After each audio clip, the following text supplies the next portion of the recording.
అడ్డగోలుగా హామీలు ఇవ్వడంతోనే రాష్ట్రంలో కాంగ్రెస్ ప్రభుత్వం ఏర్పడిందని, కాంగ్రెస్ ప్రభుత్వం ఏర్పడిన తర్వాత అంతకు ముందున్న పథకాలను ఆపేందని రాజన్న సిరిసిల్ల జిల్లా బీఆర్ఎస్ పార్టీ కార్యాలయంలో నిర్వహించిన మీడియా సమావేశంలో ఎమ్మెల్సీ ఎల్ రమణ వెల్లడించారు.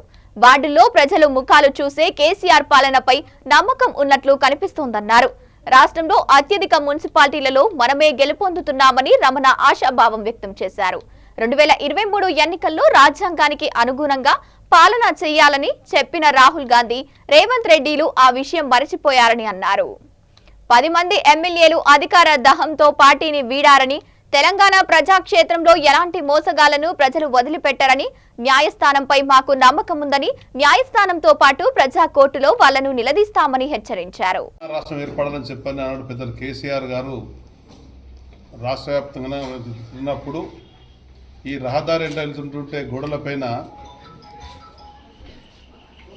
పెద్ద మొత్తంలో ఆత్మహత్యలు అవుతున్నాయి.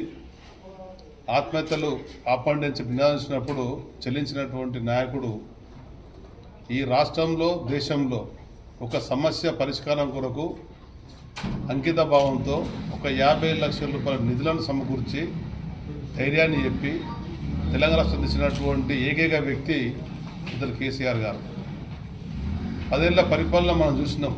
కేసీఆర్ గారి నాయకత్వంలో కేటీఆర్ గారు దాదాపు 5-6 సార్లు ఇక్కడ పెద్దల ఆదరణతో ఎమ్మెల్యే గెలిచి రాష్ట్ర ప్రభుత్వంలో భాగస్వామ్యమై 2014 ముందు సిరిసిల్లాలో ఉన్నటువంటి మౌలిక సదుపాయాలు ఏంటిది, ఈ పట్టణంలో ఉండేటువంటి రూపురేఖలు ఏ విధంగా ఉండే, ఈ పట్టణ పరిస్థితులు ఏ విధంగా ఉండే, ఈ పట్టణంలో ఉండేటువంటి వాళ్ళు ఇతర ప్రాంతాలకు వలస వెళ్ళేటువంటి పరిస్థితులు ఉండే.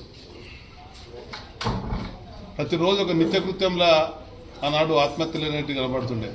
కానీ ఆత్మహత్యల నివారణ కొరకు చేతి నిండా పని కల్పించాలని, ఆత్మస్థైర్యంతో ఆత్మాభిమానంతో జీవించాలని చెప్పని బతుకమ్మ చీరలను ప్రవేశపెట్టినటువంటి భారతదేశంలో ఒక ఏకైక రాష్ట్రం తెలంగాణ.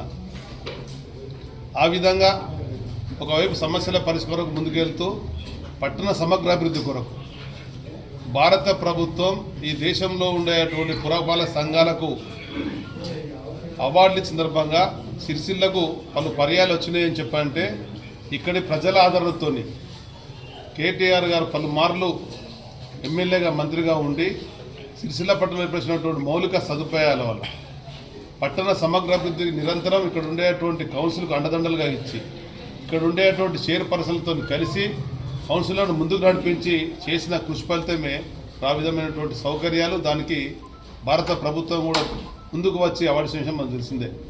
మరి తిరిగి మళ్ళీ 2014 తర్వాత 2 పర్యాయాలు ప్రభుత్వం పరిపాలించిన తర్వాత కాంగ్రెస్ తెలంగాణ రాష్ట్రంలో ఉండేటువంటి వాళ్ళు అలవిగా నామూనిచ్చి 200 రూపాయల పింఛను 2000% కేసీఆర్ కన్నా మేము డబ్బులు ఇస్తాం 4000 అని చెప్పని అటు పింఛన్దారులకు కానీ, అటు దివ్యాంగులకు కానీ, మహిళలకు కానీ, యువతులకు కానీ, యువకులకు జాబ్ల విషయమే కానీ ఈ విధంగా 6 గ్యారెంటీల పేరు మీద 420 హామీలతో ముందుకు వస్తే సిరిసిల్ల, అదేవిధంగా కరీంనగర్, జగిత్యాల, కొరుట్ల, హుజురాబాద్ ఉండేటువంటి ఓటర్లు మాకు అవకాశం ఇచ్చినా కానీ మిగతా వాళ్ళు అవకాశం ఇవ్వడం వల్ల రాష్ట్రంలో కాంగ్రెస్ ప్రభుత్వం ఏర్పడినటువంటి ప్రభుత్వం గతంలో ఉన్నటువంటి ప్రభుత్వంలో ఏవైతే మంజూరైన పనులు ఉన్నాయో, ఏవైతే బిల్లులు పెండింగ్ ఉన్నాయో అవి చెల్లించుకుంటూ పనులను కొనసాగిస్తూ నూతనంగా వచ్చిన హామీలు అమర్చేటువంటి కార్యక్రమం సంప్రదాయం మనం గత స్వాతంత్రం నుంచి మనం చూస్తున్నాం.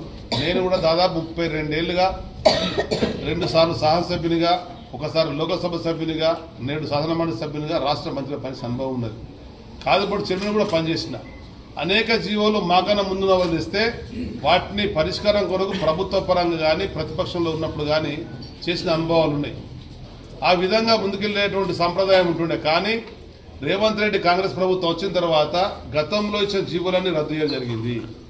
అది దుర్మార్గమైనటువంటి ఆలోచన ముందుకెళ్ళింది ప్రభుత్వం. అదేవిధంగా టెండర్లు అయిన వాటిని కూడా ఆపడం జరిగింది. అది మంచి సంప్రదాయం కానే కాదు. అంటే వీళ్ళు తెచ్చిన అప్పులను సక్రమంగా వినియోగించక, మౌలిక సదుపాయాలు కల్పించకపోవడం వల్ల, వాళ్ళ ఇష్టాను రీతిలో వాళ్ళు చెల్లింపు చేయడం వల్ల